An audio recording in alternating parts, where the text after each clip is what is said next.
Hello everyone and welcome to my YouTube channel. Today we are going to discuss about the Apple weather app, which is inaccurate. For example, if you are using Apple weather app, and you can simply notice that it provides inaccurate data for all the detail like rain, temperature, and all things like that. If you compare that weather app to other apps, you can simply see many differences. So if you see the difference, then you can simply ask about the weather app, whether it is correct or not, provides correct information or not.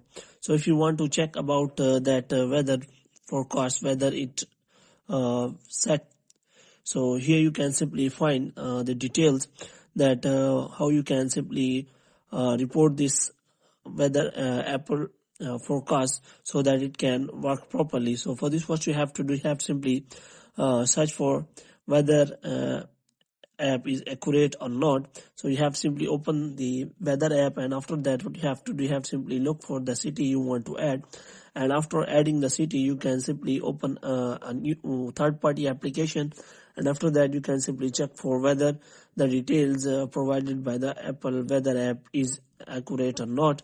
So if you find differences in that app, then you can simply go for the Apple support and report them that that Apple weather app is not providing correct details. So you have to simply search for Apple support, and you can simply report that problem to Apple team so that they can provide you a solution for that.